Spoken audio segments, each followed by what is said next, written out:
live. Yeah, because like Keith, who is our technician, it goes like 5, 4, but where are the 3, 2, 1? So I'm like perplexed all the time. You know, I have to count in my, yeah, but how can I be sure that the count in my head is the same as the count in his head? Like there's the indeterminacy of translation also when it comes to number. So welcome everybody, in person, hybrid, wherever in the world, our global audience. As you can see, something must have happened in a night because we've multiplied. So the CDI TV streaming family, that's the glitch. So I carry on. I can hear myself. That's horrible. But anyways, the CDI family group society is growing. So tonight we are quite a party, I would say, and I'm quite pleased. Let's see how it goes because we are 6 people and 2 microphones. So this is going to be also an exercise in sharing and solidarity and yeah, sharing is caring and self-control. So that's a lot. And generosity. We are like you are like a little football team with 2 microphones instead of a ball. So let's see how it goes. And so the title of this episode is, let's see if I remember it, Reality Engineering After the Techlash. And we have Noortje here with other people that I'm going to introduce you very soon.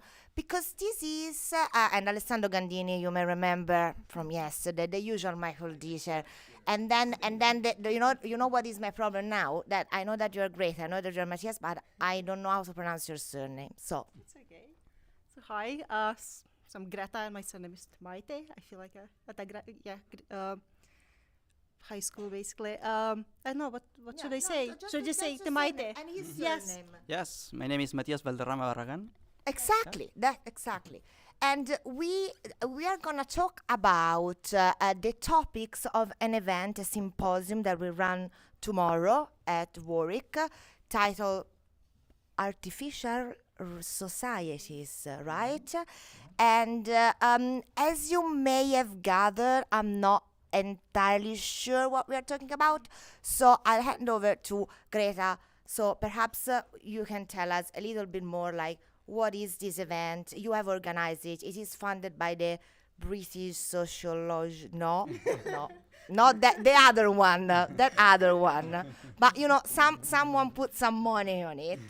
So and there's also Edinburgh involved. Yeah, Edinburgh is there actually. Hello, Edinburgh. So please, can you say all the things that need to be said, all the names, all the institutional acknowledgement, so that then I can relax, because I'm not able to do that. Okay, now I can't relax. So first, hi, it's Adi and Meenakshi. Thank you. So, we collaborated with them to organize artificial societies, and I think it should be Matias who is introducing it, because it was his initiative with Elif, who is not here now. She's in Australia. So we are funded by Sociological Foundation Review. I always get confused as well. So yeah. Sociological Review Foundation. Yes. And you can check out their website, sociologicalreview.org. So yeah, I guess you should say more about how the idea came to fruition. Well, I can say a few words. So this symposium we started with this idea.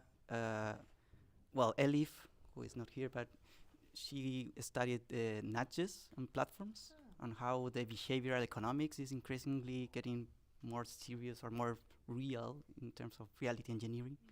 I'm studying platform controversies, and I'm super interested in how platforms are designed to promote certain behaviors and decrease the probability of other behaviors. Greta works on AI, Meenakshi works on EdTech and the technologies in education settings. Adi works in advertising and how the AI and digital technologies are there. And we came up with this idea of artificial societies after a lot of discussion. It's a very complex concept, I know. But we wanted to discuss basically the idea of how in these digital settings what kind of society emerged from these settings. Should we call it them societies or not? Or should we call them in a different way? What kind of associations emerge in these settings that are highly engineered?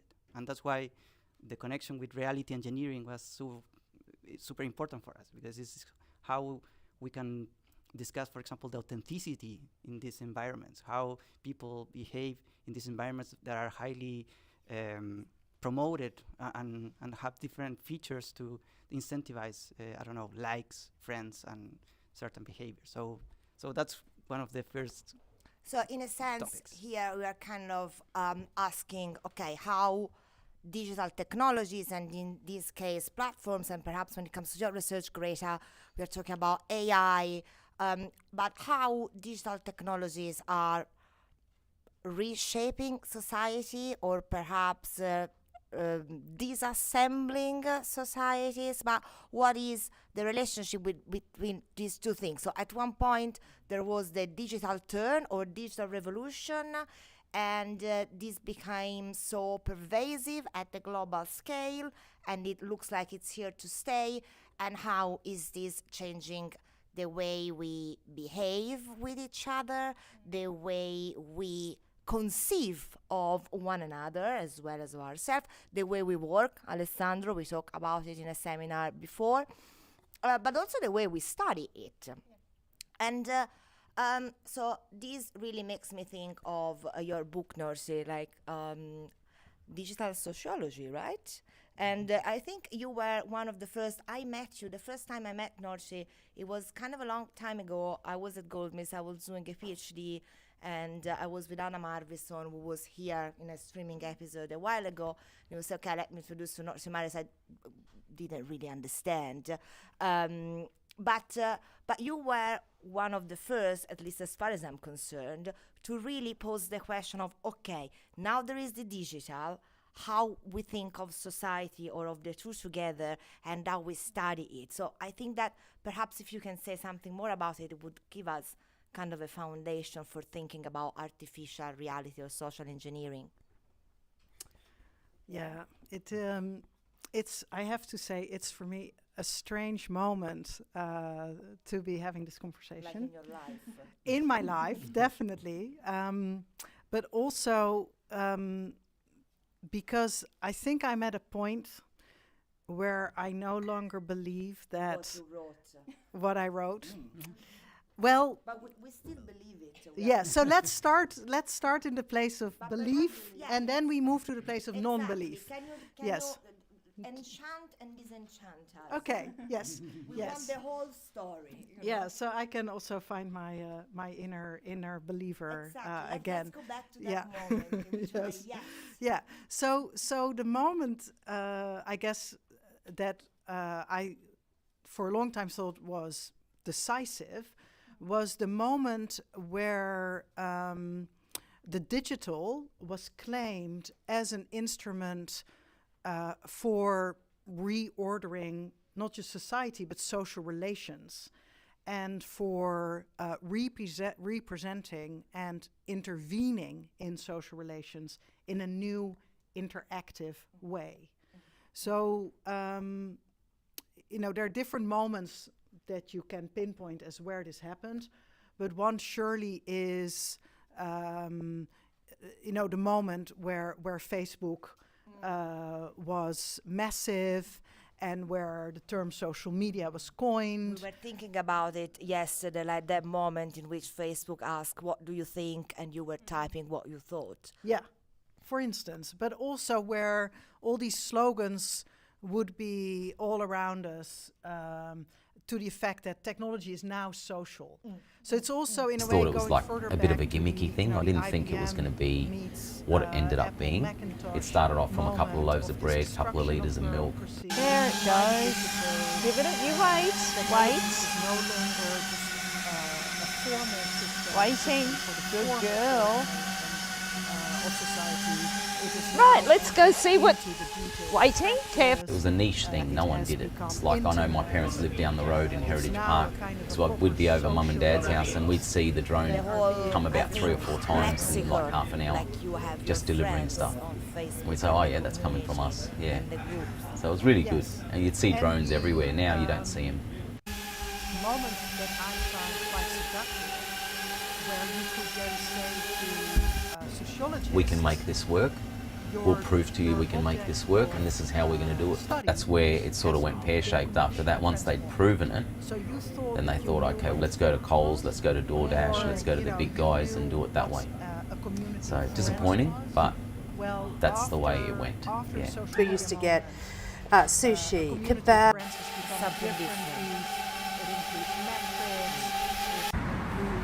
I'd prefer more infrastructure, more to public transport, more to the upkeep of parks and recreation. Digital formatting is now a constitutive part of friendship. It must have been quite good to occupy that position and say, look guys, your object of study, sorry about that, but has changed. And it's quite a convincing, to me it still sounds like a convincing argument. And I remember the whole thing about, okay, now the internet is social. However, now I'm also thinking, well, wasn't it social before? Like before the social media, wasn't there like a social dimension as well, even if it wasn't branded like that? Like people on MySpace, I mean, I wasn't there, I was reading Tolstoy, but like people on MySpace, people on these other... Well, I think it was very fitting What that you were changed? reading Tolstoy, because I think one of the narratives, and it's also periodization, like a cutting up of the internet and the web and then social media into these neat periods where, you know, before social media, the web was cultural. Like we primarily had a repertoire of culture, participatory culture, counterculture, and all this stuff around being social. Actually, even when we spoke of community in the late 90s and virtual community, you know, it was the anthropologists who gave this language of, oh, look how these tribes assemble around, you know, webby objects and practices. So it was also, I mean, that makes it all quite messy and complicated. That this kind of, when the moment of social media arrives is also in a way the moment where social science arrives. And social science says like, oh, now we're going to map these networks and we're going to call them social networks. They're not hypertext networks anymore. Now they're social networks. So the social element was like embedded in the affordances, in the very structure of the technology, the social structure. Not only that people socialized through that. Which is in some ways a much too geeky way of looking at it. Because like I remember, for instance, my cousin who was very into Facebook and was writing... This sounds like, my cousin was very into my Facebook. cousin is very... She's very wonderful, but for her, this whole notion that there was a social analytic that was materialized in the platform, to her was not relevant. Like, so there's also, I think, the story that I'm telling now that I've been asked to embody the believer, you know, it's a pretty geeky story. It's like a minority perspective, I think. And then what happened? Well, then first we got this whole literature that ballooned. Including yours. Including mine. And maybe some of yours. Who else is guilty here? You've written something about it, eh? You've written, okay, now I want a full disclosure. You've written something about it too? No. You not, fortunately. Maybe you were too young. Okay. Well, it was actually, a lot of it was work coming out of media studies So around the reformatting of social life. So how platforms were reorganizing, restructuring, and they would also use the term re-engineering social life. So here I sense there's someone that wrote something about digital labor, platform labor. So how, digital society, digital labor. So your turn, you can, confess what was that moment that Noortje is talking about, how you thought or you still think that the digital or the social media, I don't know how you want to call it, guys, but that thing has changed or had changed work, and how you would see it in that moment in which sociologists were like, oh, internet. No, I think first of all, I should say that part of the learning and the journey that takes me here has also been very influenced by your In work. the end, it's going to be your fault. It's yours, You know of course. how it works That today. wasn't You are what the I guest wanted of to say, honor, but still. But still, no, it's very nice that we are here to talk about this. I'm really grateful.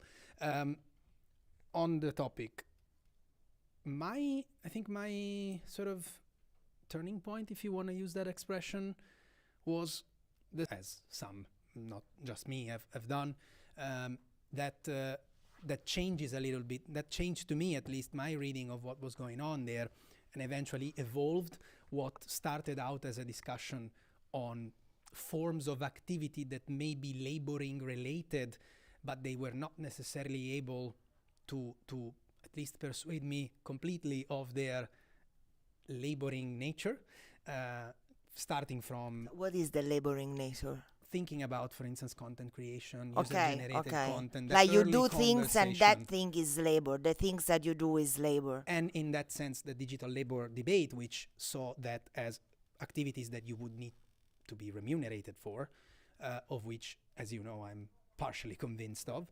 But also, when platforms come in, they give a template for reorganizing those activities and the laboring specifically associated to some of those activities. And then further on, for the gig economy, for instance, paid work, more specifically certain types of paid work, into what I've called, as in a very Marxist jargon, point of production.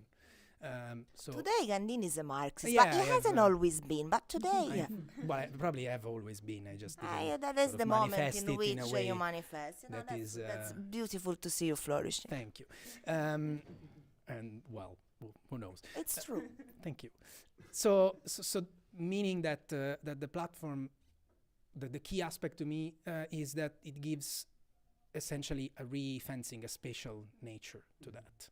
So it brings under its control some of those activities, and it gives the possibility for those who run the platform to organize those activities in a way that would lead them to then be paid for that. Platform reorganizes work, and also what you've written and other people have written.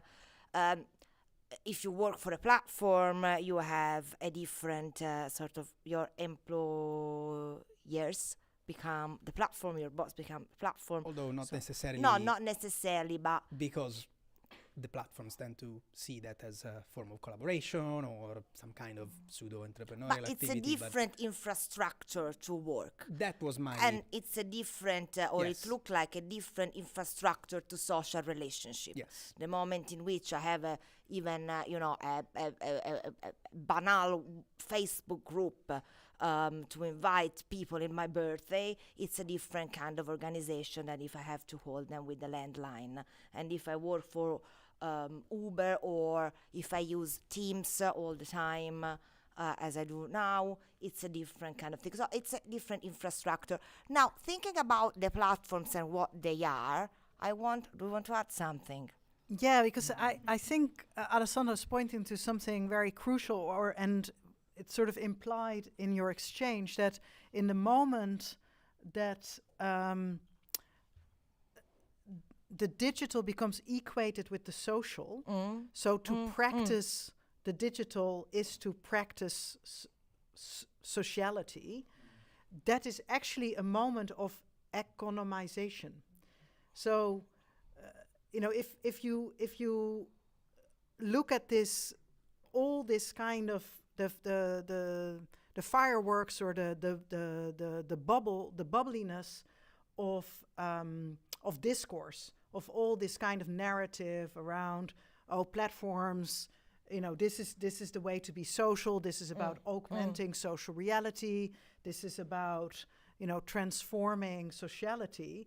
What was going on in the background is a massive sort of incentivization of engagement with digital technologies that actually rendered it a source of value extraction. Yeah, there was an industry and like not behind, within, whatever. I mean, there were some people making money out of it. Yeah, basically, but that the technical term is this kind of inter-articulating of saying we take the digital and we take social relations and we sort of pull them together. And when you practice social media, you're practicing friendship. So that kind of conflation of the digital and the social in the platform wasn't a standalone event or occurrence. No, that was the enabling condition for economizing media engagement. So it's also from that moment on, it became a kind of principle of value extraction or profit principle got inserted into there. And that was actually pretty weird when you look back sort of historically, that all that sort of got tangled up in one moment or in one historical and thinking about period. this object or actor or whatever you want to call it, like the platform, I have a sense that you can say something about a platform. Like how do you are a platform person. How now you tell me how a platform works. I mean, because the way you describe it, I really liked it. Yeah. It's like this sort of merging of these two dimensions. It's like a Kantian schema. I just said Kantian schema. A Kantian schema that connected to different dimensions and giving rise to an object that somehow is different than just the sum of both. So it's an interesting animal, a platform, and we use it every day, but that doesn't necessarily mean that we see what it is. Also, generally, the more we are immersed in something, the less you are able to see it, unless you're Michael Dieter, and then Not at all. I mean, no, not even you. Vabbè, niente. No, There's because no hope. The amount that's now been written theorizing platforms, it's really been like one of the key concepts of the last decade, and it's been a very complex interdisciplinary kind of theorization as well. I just wanted to add to that moment, the ballooning moment that Noortje referenced, because from where I was positioned, and I think we were all positioned in with a different view of this. There was also a kind of interdisciplinary reconfiguration that I experienced, where I was, coming from new media, which sort of, in a way, kind of disbanded, in this ballooning moment, in a funny way, in this reconfiguration. But I definitely recall, the social scientists arriving. And sort of en masse, into what was a smaller conversation. Yes, there was, we were reading in new media science and technology studies. We were reading some social theory, of course, and sociology. But at least in my kind of circle, there wasn't a lot of people who were sort of trained in science and technology studies. We were sort of reading it as outsiders and doing that kind of interdisciplinary translation. But then, I do remember then meeting people who were really from that area and were looking at, the digital. So that was sort of my experience of that time, of the early sort of platformization moment. Make a comment about this idea that the web was cultural and then the platforms were the social, because in a funny way it suggests as well that the platforms are like post-cultural, which also kind of rings true to me. Like, I research apps, and You know, when I think of various kinds of theorizations of the cultural, like Stuart Hall's, you know, sort of declarative statements about how it's a space where socialism could be constituted. You know, otherwise I don't give a damn about it. You know, could you say that about apps? You know, probably not. So yeah, just a comment about like this kind of post-cultural moment maybe as well. But platforms, I think, Alessandro, you already sort of gave a good working definition, at least hinted at it, that they're intermediaries. For me, the key sort of point for the interdisciplinary definition was some of the business literature and some of the things from information science and industrial organization. So there they talked about the multi-sided market, which became the multi-sided platform.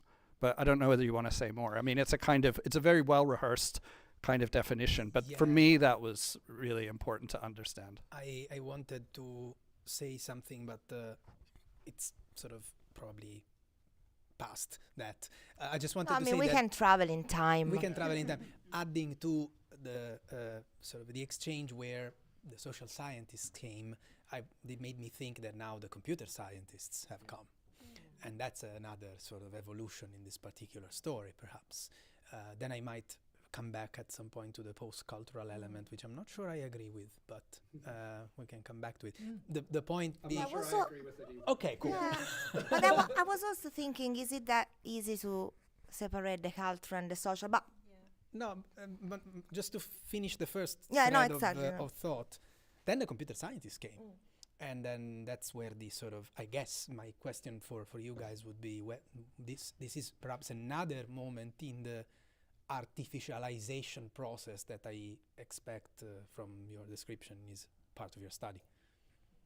So we are telling this story. Are we on the same page that I'm hearing a story in which there were the geeks in the 90s in the blogosphere, and then they were doing some sort of cultural activities and anonymous, and then the platform somehow arrived. They were engineered by some people that earn money by them, because this is also, I think, pretty fair enough.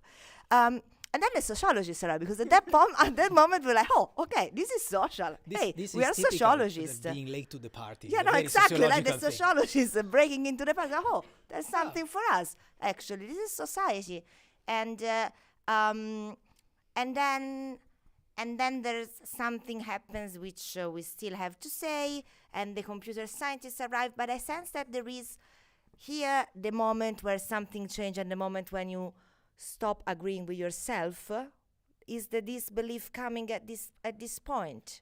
We are all there understanding the social. Well, I do want to speak up for some sociologists who were of course there lurking from the very beginning. So it's also, I think we have to be careful that the moment that digital gets constituted as an object, like a knowledge object or something that has a reality, as in, digital media as social reality, that maybe that moment is like 2007 or 8. But of course, the sociologists were already lurking in 1995, but their object just wasn't it was constituted as culture. No, of course, they were already there.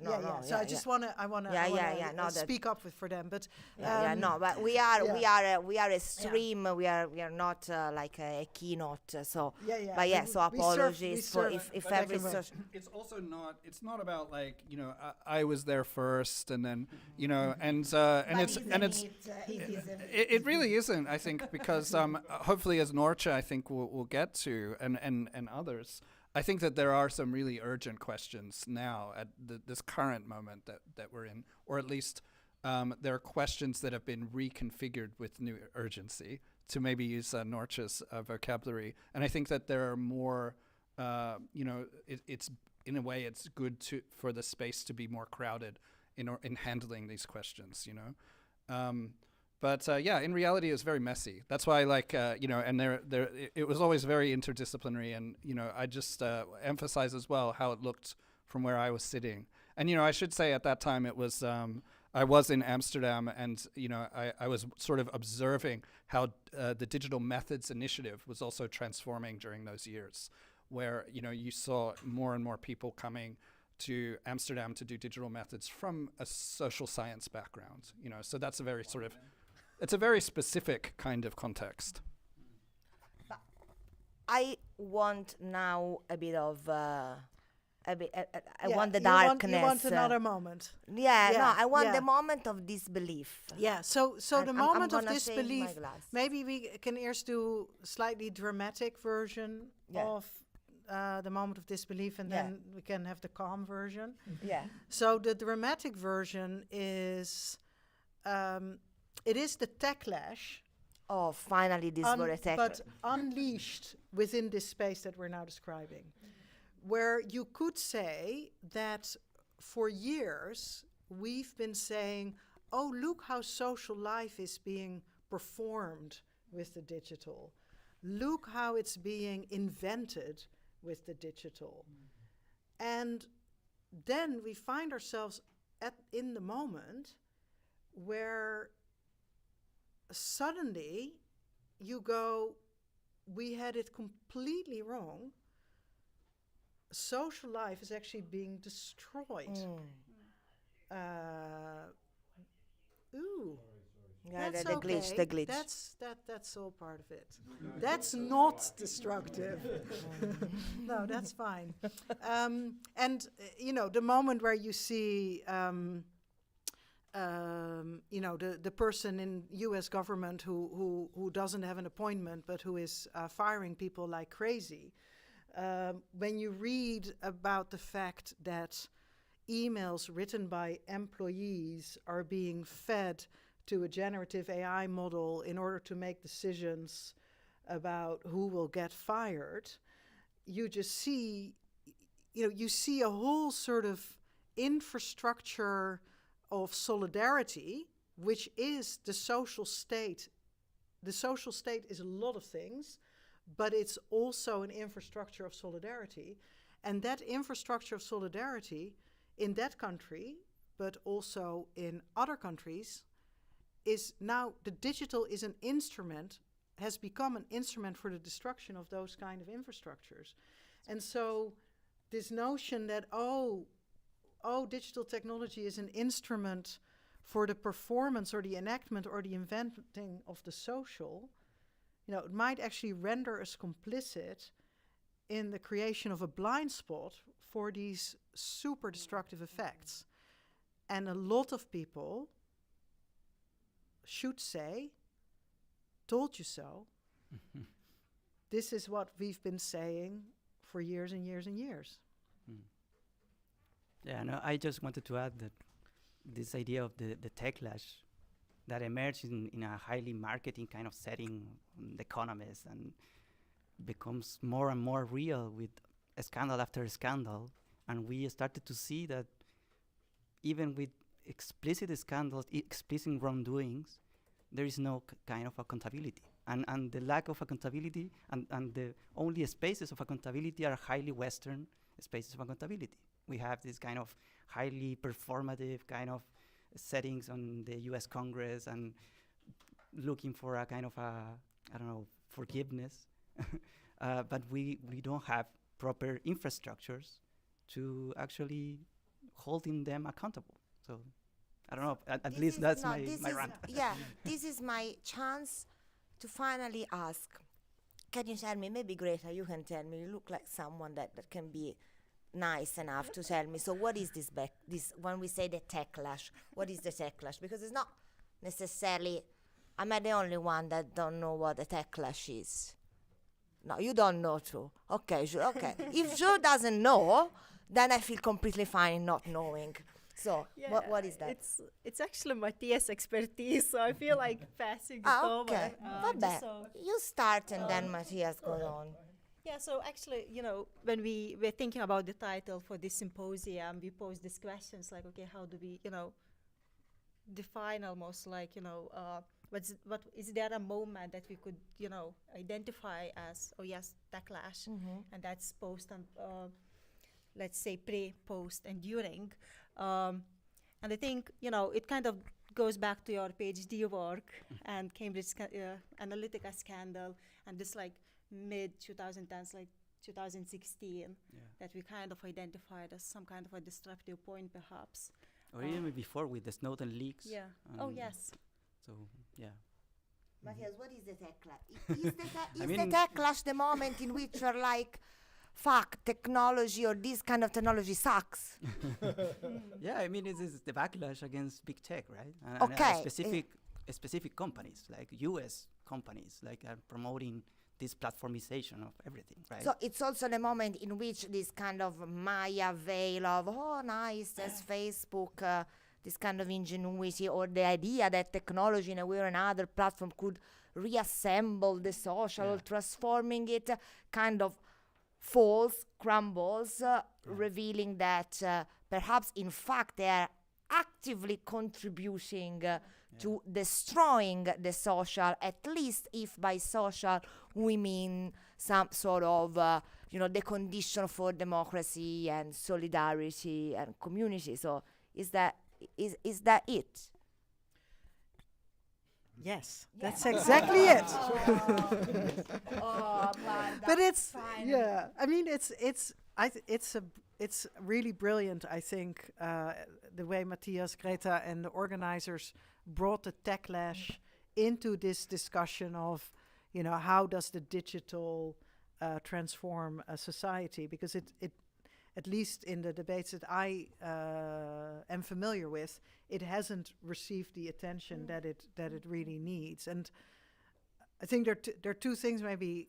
First, That is our techlash. music. Okay. The glitches are all part of it. Elon Musk is manifesting. It was very glitchy. You could see. It was glitchy. It was glitchy. Yeah, it's part of the aesthetic. Yeah. The aesthetic of the stream. The glitch are part of the experience. Yeah, we are very hybrid after all. So Yeah, this is what that's happens good. when you're hybrid. Yeah. But we just keep going and talk about these, the plastic skeletons in when there's an impact crash test, where they crash a car into a wall, and then you see these skeletons. Like first they go violently forward, and then they go violently backwards. So that is, I think that is the whiplash. That is how you get a whiplash, and I think it's entirely appropriate in that performativity. So the belief that technology somehow performs its object, and in the case of social media, it enacts social relations. Now that's this kind of projective. It's a projective logic. So somehow technology projects society, but it's also projective in the sense that you need to somehow go along with the projection. You need to go along with the performance. It requires a kind of suspension of disbelief, and then the backlash is like the opposite. And also the backlash happens because you hit something. Yes, but also the backlash, so the Musk feeding the emails into Grok to make hiring decisions, like why is that such a violent backlash? What were the conditions of possibility for that? It is only because of that performative projection that so many of us have gone along with, right? We were all doing it. We were all moving forward, so we were ready, like in a way that performative investment in the digital as what was going to transform society conclusively, create the conditions where that extent of the perversion and the corruption becomes possible, I think. I just want to comment quickly that, and I think, Matias, when you introduced this term, you did sort of very quickly state that it's not an academic term at all. It's out there in public discourse. It has its origins. I think the first reference is The Economist. that uses this term. But that's also kind of it's interesting, you know, to see how it's appropriated and maybe also give it these new definitions like yours, Noortje, which I appreciate. But yeah, there is something about that term.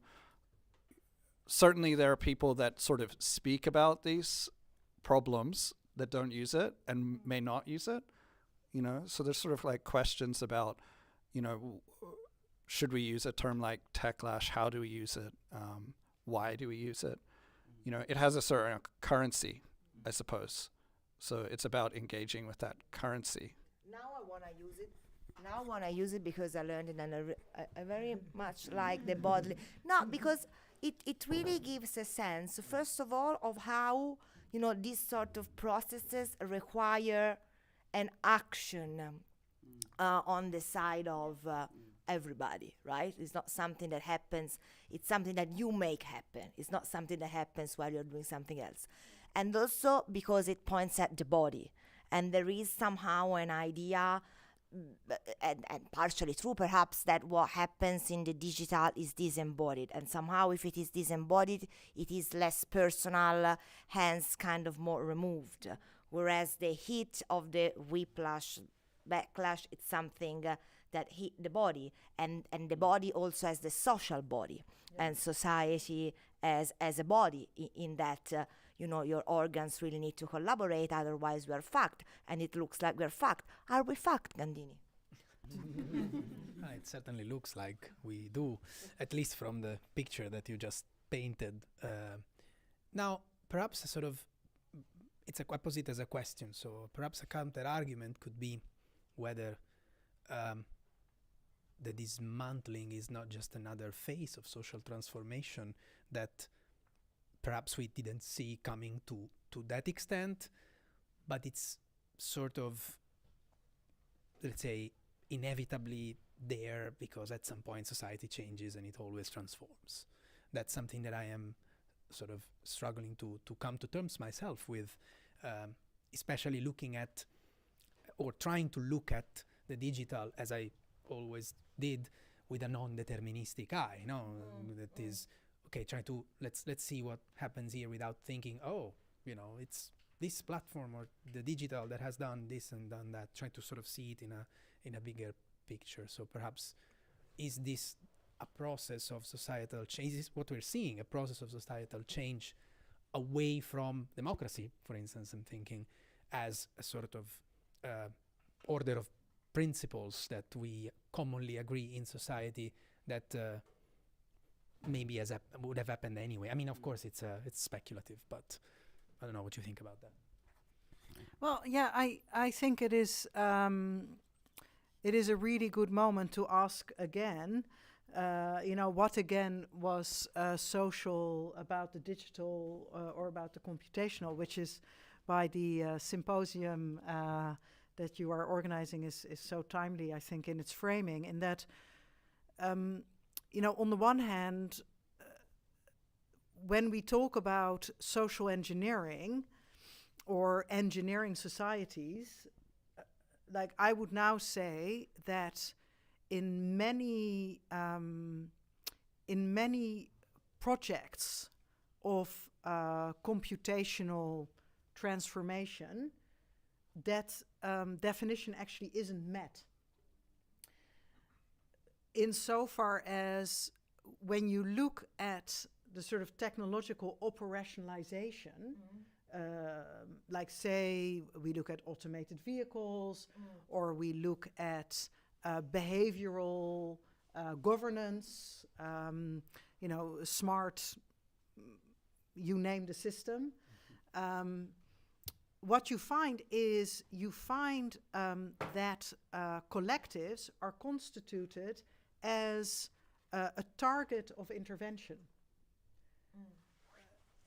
You know, collectives aren't they aren't operationalized as self-constituting. Well, if you look at, you know, what is the social, you know, what is specific to being a social body. Okay. What is specific to being a social body is processes of iterative, reflexive coordination.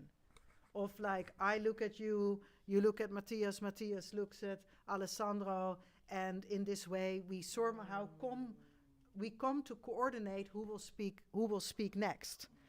So those sort of iterative... We move together in a way. Yes, attunement. It's a kind of a choreography that we improvise without being even fully aware that we are doing it. So, and it is, I mean, being a collective. yeah. This So is what you mean with.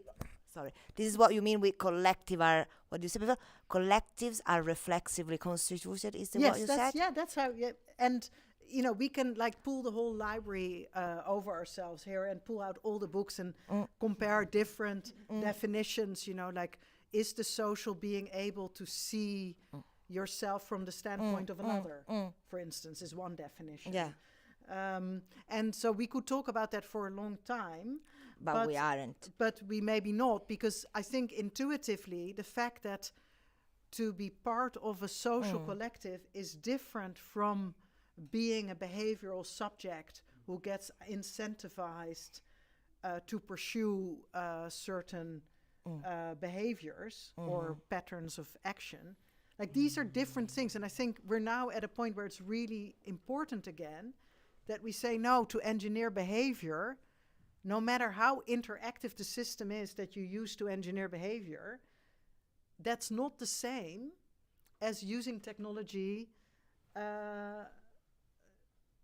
to be social, to do sociality. So I think it's also, even though we're in a very, I think, a moment where a lot of spells are being broken, and a lot of balloons are being burst. It's also in a moment where maybe that kind of understanding of self-mobilizing, self-initiating coordination, which is paradoxically maybe where, you know, going back to an earlier time of independent media practice. Yeah. Okay, sorry, just 1 second, because I need to understand. So when you say the social is collectives are reflexively constituted, which I didn't understand, but then when you said it's me looking at you, looking at Michael, then I started getting it. No, but because like this sort of choreography or co-composition, that it's something that you do immanently. It's in the making, and it's in the making only with others at the same time, without a plan, without a script, and that I really like this definition, and so what you're saying, or we are saying, I mean, I'm not saying anything, but is that the ways in which platforms or the digital industry, for how it is operationalized, and the products and service that become pervasive in our life, the way they act is to actually break this choreography, or do not imply a definition or a recognition of the social as this thing, but rather address us as individuals that do things as individuals and behave in a certain way. So is this what we are saying, that this kind of definition of the social is not implied, we are not addressed as such, or even that these sort of technologies are actively breaking? They're like posing something between me and you, and then now we don't understand each other anymore. Whereas I think we are understanding each other. I'm enjoying it. Well, that then, you know, maybe we can just leave it at that. But at the same time, I can't help throwing in one other ingredient, which is that I have the strong impression that, you know, we have moved into a period where the notion of a social contract, the notion that somehow big tech companies will play the game of societal transformation discursively, in terms of policy initiatives, ethics, like all those kind of repertoires that have been put in place in the last 10, 15 years to enact big tech as agent of societal change, and also as therefore acting in good faith. That we did move, I think, maybe a few months ago. Also the moment where it's like, oh, let's just switch off all those moderation features. Let's just send the fact checkers home. Like all those kind of moments, and it will be, I think, quite important to document it, where this notion of the social interface, it was sort of put by the, in Dutch you say you put it by the rubbish, like you put it out with the rubbish. And the work that I've done with colleagues here at work, but also working with people with arts backgrounds on AI in the street. I mean, it's really hard to locate a social interface for AI when you're step out of particular app ecologies, and so there's also something like that where, like if we're saying, oh, we've got the social back, it's not just a story about how is it being reformatted by the latest e-commerce initiative. Oh, we can now speak again of the social of self-constituted. It's also because, it was thrown back into our laps. Like, you can have it back. Big tech doesn't need it anymore. So I think we probably will go a bit over on this stream, which is fine, because it's a great conversation. And I think we need to open it up for discussion. And also hopefully comments online or questions from the online stream. But just before we get there, I want to ask, it's a kind of a two-part question, and you can choose, Noortje, which side you want to emphasize, or both. I'm just wondering, the way you're now talking about the digital doesn't sound like how STS researchers, theorists would have talked about the digital before. Let's say what are STS? Oh, science and technology researchers. Yeah, it's a bit of an insider's sports kind of question, but I think it can be opened up. So I'm just wondering, how are you now thinking about the digital? And then the second part of that is, when I read your work, I read a lot about the social and the history of the social and these kind of different understandings of the social. But I don't always read you talk about the digital in the same way. So I wonder also, what do you mean by the digital? Well, I wish I could just pass this one on to Alessandro. Let's do it. No, he should have at least some minutes. There. I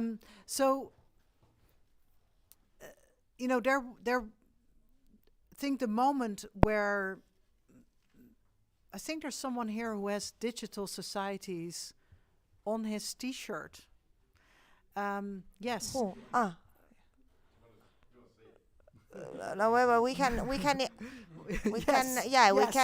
it. It's a very nice blue T-shirt. It says Digital Media Research Centre, QUT. So this is Queensland, and then it has a slogan around digital societies.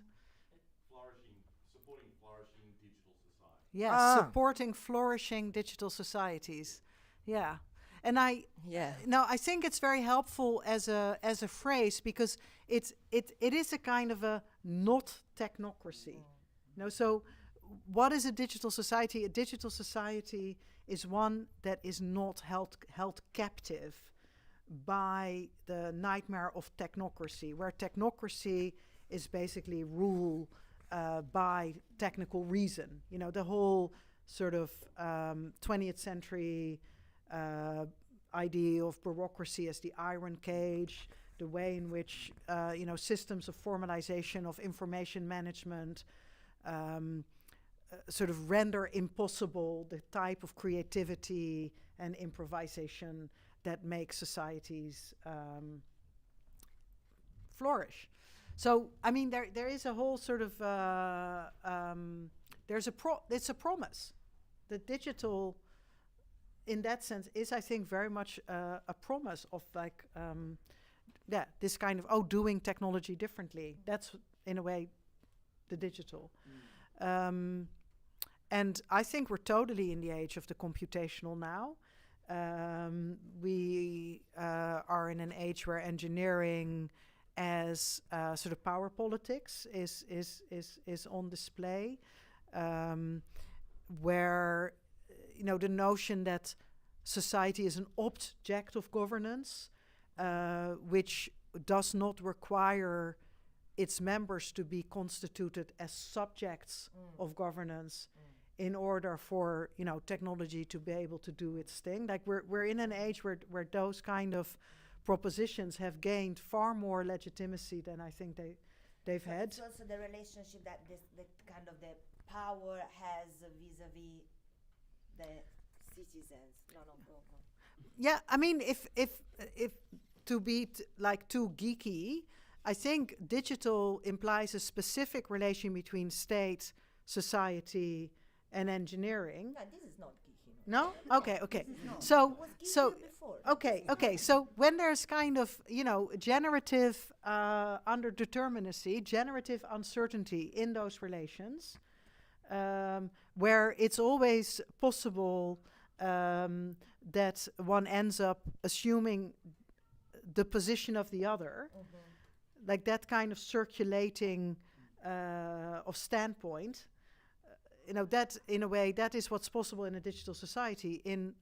Under a regime of computational governance, positions are fixed, right? These are the subjects, these are the decision makers, these are the systems of governance. Okay. Yeah, so that could be one way. What do I have to say? What is the digital? Oh, I thought you answered that. No, but how do you see this thing? Like, we are saying we are not anymore in the digital society. We are in the computational techno. We're being governed through. We are being governed through computer. You see how I learn not to say it. But and that is a specific relationship between engineers, or the engineering, the social, and I suppose the political, or you said something else. The state. Well, yeah, almost palo, we say in Italian. And how do you see this, Ale? Do you see like do you recognize this kind of shift or setting in your research when it comes to work? Or also, yesterday we were talking about the digital disconnection, like the fact that people want to disconnect. And I think when people disconnect, as in taking time off social media, or just quitting their job, or explicitly kind of boycotting certain platform, say X, maybe isn't there also the perception of this computer power that kind of make us feel that we are not left the generative space? Yeah, I would say so. Although the instinctive reaction to this conversation is I feel Shoshana Zuboff vibes here, meaning that... what are Shoshana Zuboff's vibes, in case, I like the reference to the constituting of the subjects as through the metaphor of the body. And I kept thinking about how we moved from a body of subject, a body of cells and human flesh, to a body of data. And that's very much sort of my entry point, perhaps, to this answer, to this conversation. But yeah, definitely the phenomena that you mentioned are somewhat related to the sense that there has been a takeover of these particular technologies into our social lives, to an extent that it feels discomforting, to an extent that it feels unsettling. Then I guess perhaps the question is, who feels this discomfort, who feels this unsettlement. Some people are more sort of comfortable with this particular state of things. Others are probably less comfortable. And then we go back to society, though. And so we go back to a point of observation that is more centered on the actor as opposed to the technology to an extent. I quote a book that is called Digital Sociology. I'm not sure if you read that. Yeah, I learned this in that book. So when we talk about, and then I'm coming to the floor to collect question. I am the question person, Michael. Sorry, I'm not gonna no problem. You replace me. But when we talk about this computational power, what it triggers in me at least is I connect to the whole cultural imaginaries about robots or computers taking over. So it seems to me that it is a fantasy, maybe even the singularity that is quite present and has been present for a while. I'm thinking Robocop, but today it seems to have an iteration that is getting very pervasive, and I'm thinking about AI as in this computational super subject, this computational master signifier. So how do you see the role of AI in the techlash? Or when we say, of course, you I'm sorry, but you decided to title an event Artificial Societies, and of course it evokes artificial intelligence, right? So how do you see, tell me something, because I don't know what to say, but it rings some sort of bell. But what is the role of AI in this computational power? I feel I'll need another hour, but or I can, do you want a glass of wine? No, I'm good. Sure? Yes. No. No. Want a glass of wine, maybe? Yes, I think you want. Some red. Do you want red? What? You have a bit. No. I guess just to be, brief. I think there are a few points that I've been thinking about. One is, at least I feel AI researchers, are making a lot of claims about society, and I was thinking about this recent blog post by Google DeepMind, and they talked about pluralistic societies, and it's like, okay, what is it about? And it, it's that weird moment when they try to say something about social relations and kind of take it into account, but they do it in a very, I would say, I don't want to say tokenistic way, but it's very individual way, right? So there are different individuals who have different, perhaps, views, and that's it. And we want somehow represent them. But it really does not think about that, interactivity or interpretative dimension, coordination of situations. So I think that's something that maybe links to your point about this computer scientists and coming into view as well, and we need to, ask questions about that and engage, I think, quite critically. And about artificial, techlash and AI, it's quite tricky because I feel there's, different discourses going on. So we have a lot of AI hype around AI agents, for example, and, claims about AGI, artificial general intelligence. So it's kind of, there is this positive narrative, but when you look where it comes from, it is from big tech. So there's we have clash, for example, against generative AI and copyright, for example, right? But then there's this other discourse, and it's I feel it's very hard to disentangle and, makes actual, some kind of claims about it. I don't know if anyone wants to respond. I can go to artificial societies or maybe some questions. No, we have some questions from pass. both our online audience and Hal. Hal, please. Yeah, no, of course. Thank you all very much. This has all been really interesting. I almost wonder if there's an overly sharp distinction being drawn between the sort of pre and post social. I mean, isn't one way of thinking about this just the fact that, okay, you had a bunch of this investment in information technology stuff, then there was the dot-com bubble, and it really took investors about 10 years to find a way to essentially monetize and have this enclosure. Capitalism makes everything into enclosure.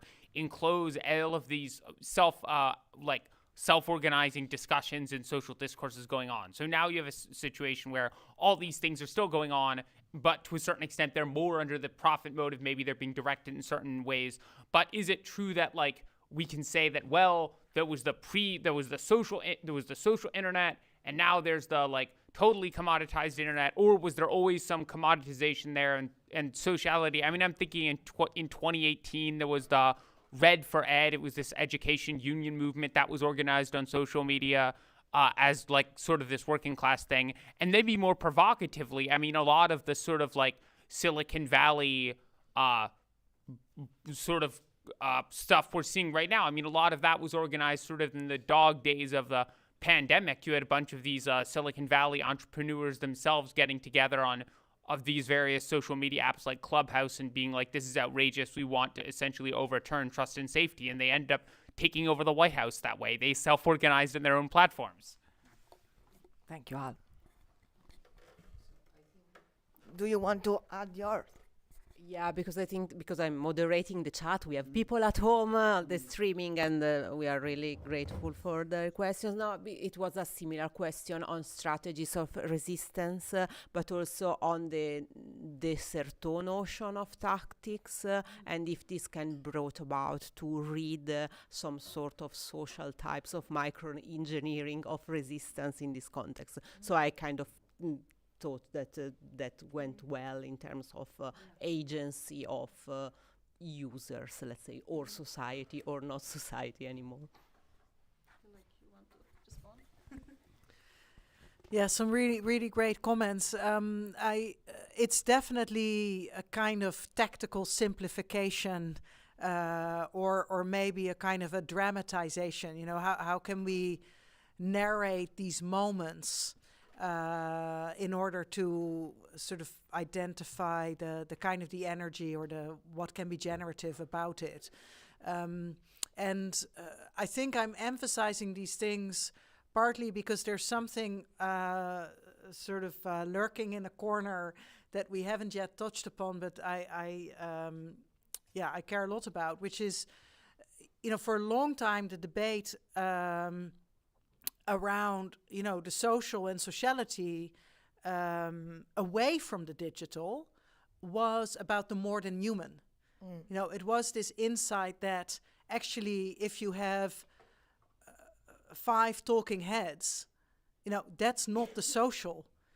You know, in order for sociality to happen, practices of craft, of being in the world, of making stuff, of being in place, like all these kind of more than human, material, ecological constituents.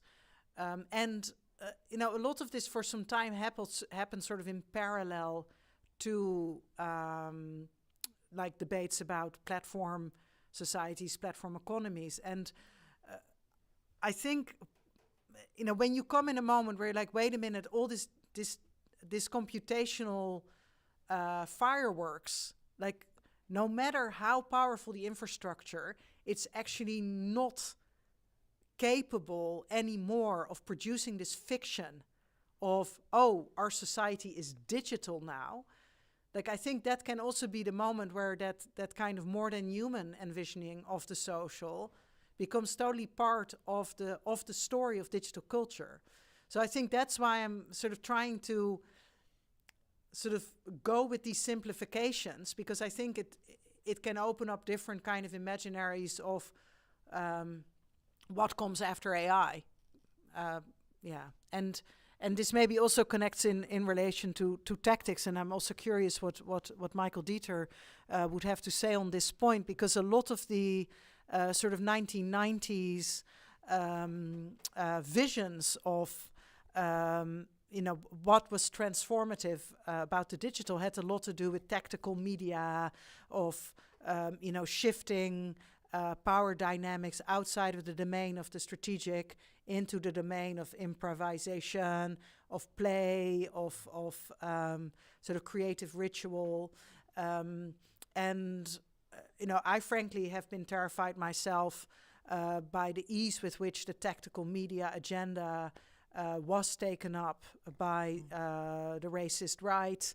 And so it feels somehow, even for me, too sort of simplistic to be like, oh, now we can reclaim tactical media. But clearly that there's a lot of really interesting questions also in relation to that, because I think this, this sort of bifurcation, this split between, like ecological, more than human practice, digital culture, techno cultures, like that, those kind of separations that maybe, at least I experienced them as separations, maybe they will become less marked because of the kind of shared understanding that this kind of computational engineering paradigm is just too destructive on both sides. Yeah, now we want to hear from Michael Discher. One of his hits is called Tactical Media. Well, no, just quickly, I think even, back in the 90s when tactical media was emerging and was being discussed, Mackenzie Wark made a contribution to this discussion where she pointed out that, okay, tactics are usually opposed to strategy, and we could simplify that as, bottom up versus top down, but there is an in-between, and that's the space of the logistical. And for Mackenzie Wark at that time, there was a sort of a lack of thought to the logistical. Platforms, in a way, control the logistical. They kind of step into that space that was also a sort of unthought space of tactical media. I think that there's obviously many people that work on these kind of questions, either the infrastructural or the logistical, and focus on that as sort of counterpoints or other views on platformization, among other questions to do with labor or social organization. But I would suspect, Noortje, that this kind of move might also resonate with what you're suggesting about what is not just like what is to be done, but how does our work transform at this moment? Like, what do we do differently? So we have a question here. Oh, yeah. No, I think Carolina is absolutely right by bringing Kant to the fore, because I knew he was an ally in this. Yeah, the only one in the room. Because not only society itself, but also these social relations. You gotta see what's the noumena and what's the phenomena. You gotta have some of metaphysics, or like what Kant question, what is nature, to see what is exactly real or not. I just wanted to say about was said in passing, this breakdown of solidarity, which is related to the breakdown of social bonds. But that is a thing, I think that is a thing that is not dependent with digitalization. So it was said that the digital is an instrument of destruction of solidarity. And Nietzsche in the 19th century was already talking about a spiritual crisis. Simone Weil was saying that the nation is the only thing that exists, family, everything else was completely reduced. So every type of social bond was put into the ether, so you can also bring Marx and say that everything that is solid melts into air. But talking about the techlash and also relating this to the breakdown of social bonds, the most recent critique of the breakdown of social bonds was actually in an interview with the New York Times columnist Russ Douthat, Mark Andreessen, or Andreessen, I don't know how to pronounce his name, that he was saying that many people in the Silicon Valley, big tech, were worried, were they themselves worried about the effect of big tech and platforms on their children. So, for example, Musk is supposedly traumatized by one of his children, one of his 12 children, becoming transgender, right? Something like that happened. And Mark Andreessen also had something with his children or with his employees. But then we also mentioned Doge and Trump. And these are people who, in their discourse, in their rhetoric, they already, cement like this breakdown of solidarity. So, their discourse is completely exclusionary. So the migrants or the deep state or this. I mean, to be completely honest, every sort of populist discourse is already exclusionary. For the many, not the few, is a bit exclusionary. There's gradations of how bad it is, but so these people are coming into the state, and Musk's destruction of the state through Doge is already he's already trying to break down that social bond, which is the state, the welfare state, etc. All these agencies, but they don't. I don't think that they realize that the state is not merely a thing, but a collection of social relations. So that's a thing said by Brett Christophers, who wrote about asset capital. So you think that, how do you think that big tech will act, as they also recognize the techlash? And there's this thing that, social bonds in our societies are already breaking down. And do you think that they're merely accelerating that? Do you think that was already something that was going to happen? What is the role of things like Doge, or here in Britain, Dominic Cummings? So yeah, that was my question. Yeah. Thank you, Joe. No, it's great. It's great. And we're going to have Carolina stop me when I'm ready. Yes, good. Because, I think it's very important what you say, that this tragedy of the destruction of community, if you want to call it that, is, it's we're on repeat here. It's a historical repeat, and it has many versions and comes in many variations. And I think I'm just learning to appreciate the importance of it. That's part of what's going on. But there's also something quite specific, I think, where I'm not sure that it has been sufficiently appreciated up till now, which is, there's a very specific architecture of solidarity that was put in place in the 20th century. The invention of the administrative state. And this occurred in all kinds of many different periods, sectors, countries, contexts. So I can't do justice to it, but just to name, the invention of Social Security. So the invention of the principle that we can collectivize risk through a tax, like a national insurance system. That was actually a technical invention. And that technical invention took a political issue, how can we have solidarity in an industrial age, and turned it into a social policy.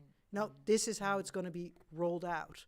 Now, there are many other moments where that invention of the administrative state as the sort of operationalization of solidarity happened. So public health is another space where that occurred with great consequences. We can think of anti-conception, like women...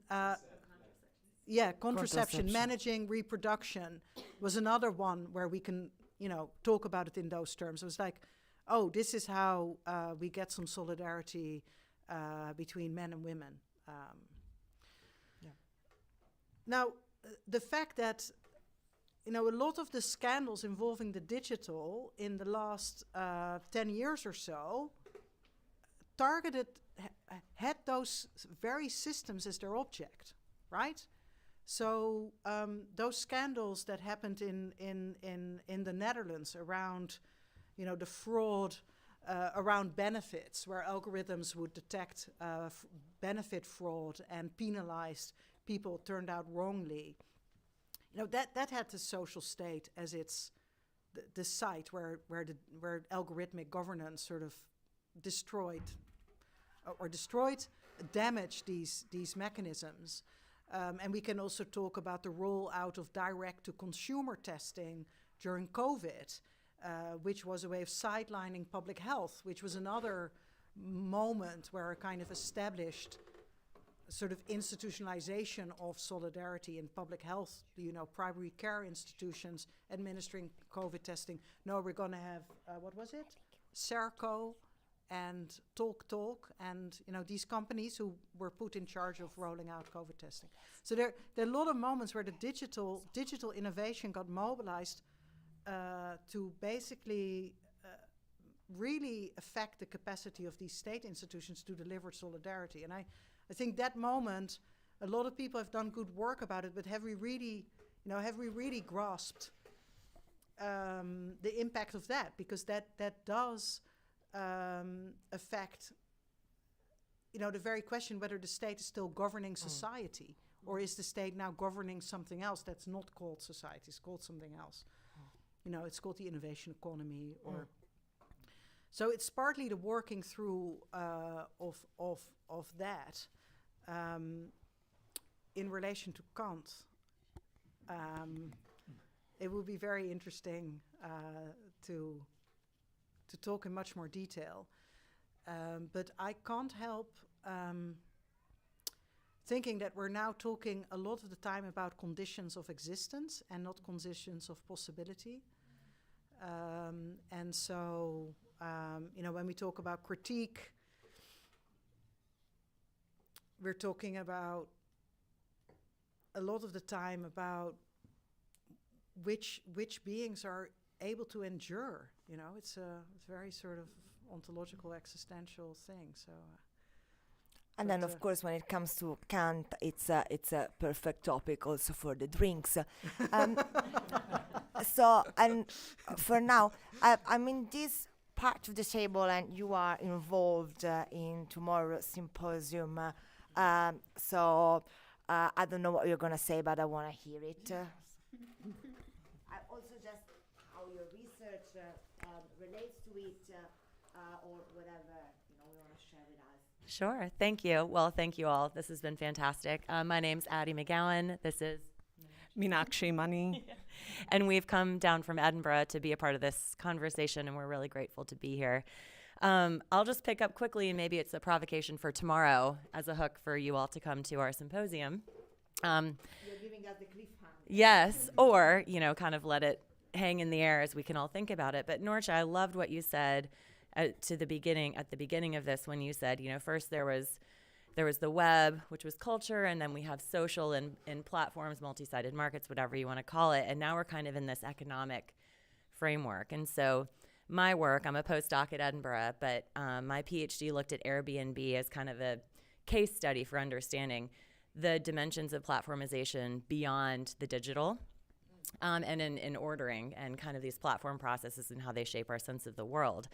And I really think that the economic, I guess just motives and economization at different levels, I guess Kaliskan and Kalan would call it stack economization, is the underlying thing with all of this. And we're talking about generative AI. It's now this geopolitical economic stage where power is playing out. And so I'm just curious what you all think about, the underbelly of all of this being financial. It's economic. And when you bring power into it, I mean, that's really what power, in the platform society, I would think power is synonymous with economic domination, really. Just something to think about. I had a comment in sort of a different angle. So my research is primarily with so to introduce myself, I'm a third-year PhD student in the education department. I work in the Center for Research in Digital Education primarily, and my research is mostly focused on the engineering side of things, so in an Indian context, and primarily looking at how engineers go about conceptualizing education and this idea of sociality, how do they conceive of that and sort of in many ways destroy that. I love this word, that how collectives are reflexively constituted. They almost don't see that as being the case. And I was wondering if any of you had thoughts on how we bridge that divide, in the sense that, so my training actually was as a software engineer. And for them, like this entire story of this evening of how they, like the digital played out and the way it's affected sociality and social platforms and how we conceive of like artificial societies. Like they're not thinking of those things almost. Like for them, it's very compartmentalized and very logical and bounded. And yeah, my question is, how do we bring them into this conversation and help them understand the impacts of what they are doing or actively engaging within? Because from my research, a lot of them don't see that. They go by very simplistic notions of efficiency and access, like all the discourses that AI is bringing, that it's going to bring access and improvements when, especially in resource-constrained situations. I like the idea of us just going together to the engineer. They say, guys, collectives are reflexively constituted. But thank you so much for your contributions. And yeah, who wants to take it? Maybe you want to say something. No, I don't know about that. I'll try. Maybe I say something about the last bit, the last question. How do we do that? Well, I think one thing that might help is also at our latitudes to sort of try to minimize the reification of data in what we do and in everyday lives in general, which we also are guilty of somehow with our researchers that need to be funded by grant applications and big projects. I'm very guilty of that in order for career progression and promotion. So perhaps starting to approach this a little bit more ingrained into an activist discourse as opposed to a purely instrumental discourse about how data fit into several types of logics around research and society, and the relationship between research and society certainly is one of those aspects that might improve that particular situation.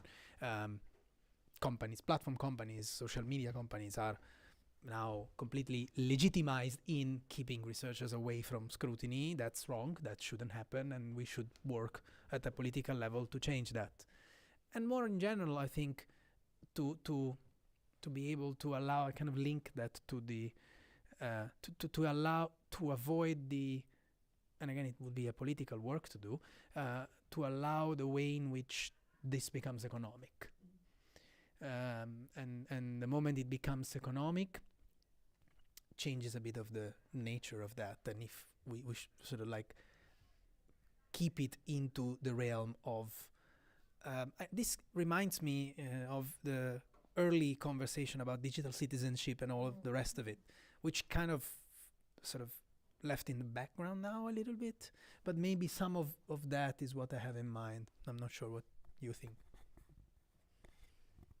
Well, I think it is really important to remember and grasp how a lot of people in engineering are actually, I think we're all totally on the same side.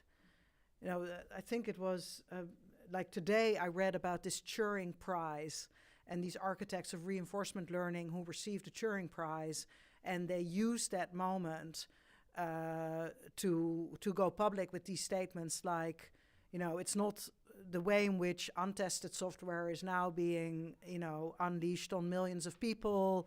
It's not good engineering practice. Also, I mean, actually here at the University of Warwick, which has quite, strong engineering departments and traditions, the whole notion of, how you give back to society, how engineering is a way of giving back to society or like solving society's problems. Like a lot of engineers are really serious about that, right? That is a tradition in engineering, and sometimes colleagues of mine say, with all this critiquing of big tech, you're actually rendering invisible all these engineering traditions who have totally been, critical in realizing a social contract sort of between innovation and society. And I think, it's like, yes, they're right, So I think what you raise is really, really important. And so what I hope, but it's really hard to do, is that, rather than sort of, engineer blaming, what it really is about, like, how can we put our methodological sort of beef where our mouth is? As in, if we really dig it, that, the social is a body and it's reflexively constituted, how is that actually put into practice? Like, what does that mean in terms of design principles? So yeah, I think that's really important. And on the geopolitics and the economization, it's super important what you're pointing out.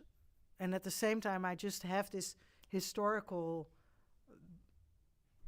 flashback, where, this moment of the invention of the social state in the early 20th century, a lot of that was because of the political danger, the political risk that was posed by organized society to industrial capitalism. So, it is also this super daunting problematic around, we've had such massive protests, for instance, in the UK in the last 15 years. Why were they not dangerous? Like, what was it about them that, and maybe they were, maybe they actually were far more dangerous than I'm implying. But I think there's something around that kind of, power, counterpower that is really critical. And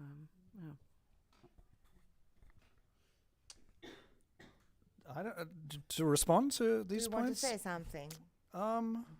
I think Do I'm you have on a board. solution? I'm on I mean, board. because we are running out of It time, so we need an answer. Well, I think as well, just this economization, financialization aspect. I think there's a lot of work still to sort of that we would need to do to understand what the digital is when we're mentioning this word digital. I feel like it's in scare quotes whenever it's mentioned. But I feel that there's a need to create forms of value that are sort of collective, common, that are not reducible to the digital.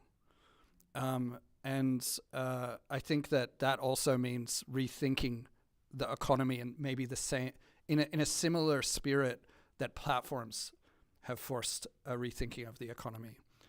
And I think that within that space, I wonder whether the term breathing room the concept that you were responding to is relevant here. It's also, I think, about spaces where people experience agency in new ways and where people can experiment with democracy, actually, which I also think is like something we need to take an experimental spirit to, because, it's also a term used very generally, but it exists in very specific ways.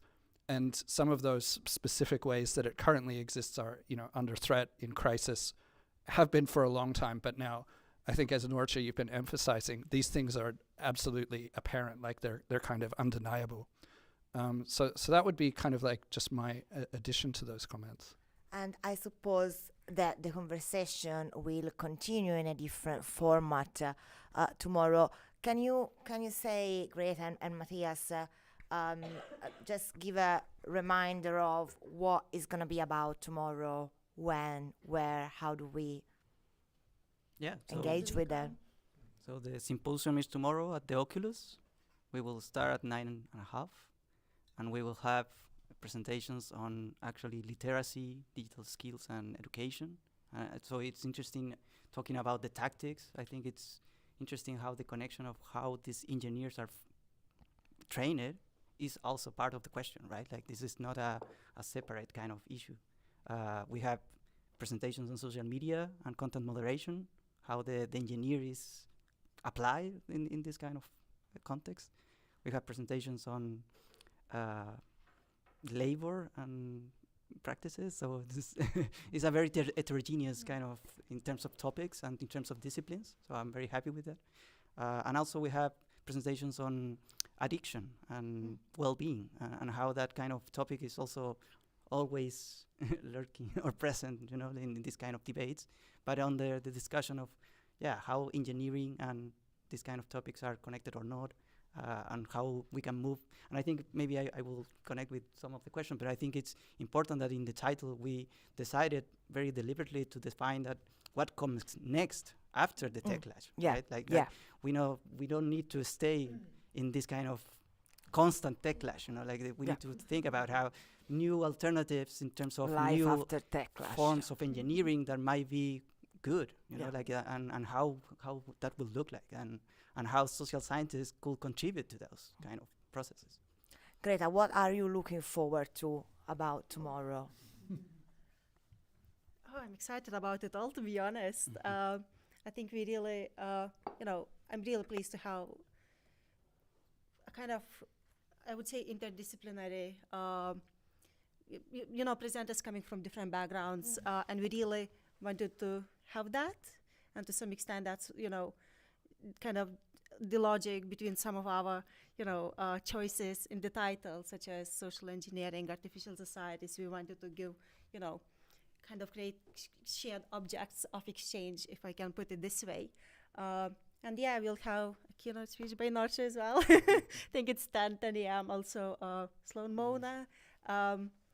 If you can't join us in person, you can always join us online. It's a hybrid event. I don't know. It is, yes. We're working hard to accommodate everyone. So yes, I know, that's my excitement, So, I want to say one thing. Okay.